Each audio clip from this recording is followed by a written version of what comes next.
கனடாவின் குடியேற்றத்துறை கடந்த ஆகஸ்ட் 19ஆம் தேதியன்று புதிய தற்காலிக குடியிருப்பு அனுமதி செயலாக்க நேரங்களை வெளியிட்டுள்ளது.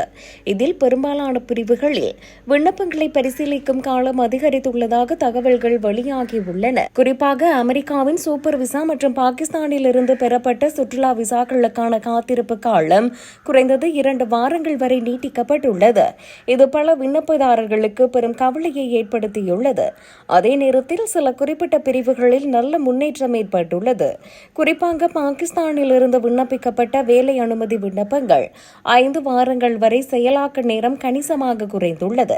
வேலை அனுமதி பிரிவை பொறுத்தவரை கனடா மற்றும் பாகிஸ்தான் நாடுகளில் இந்த கால அளவு துரிதப்படுத்தப்பட்டுள்ளது. குறிப்பாக பாகிஸ்தானியர்களுக்கு 7 வாரங்களாக காலம் குறைந்துள்ளது. இது ஒரு நல்ல மாற்றமாகும்.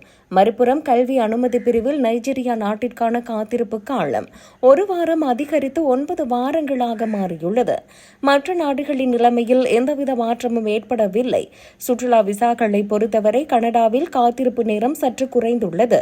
ஆனால் பாகிஸ்தான் மற்றும் நைஜீரியா போன்ற பிற நாடுகளில் இந்த கால அளவு முறையே 75 மற்றும் 76 நாட்களாக உயர்ந்துள்ளது. சூப்பர் விசா பிரிவில் பெரும்பாலான நாடுகளுக்கு காத்திருப்பு நேரம் அதிகரித்துள்ளது.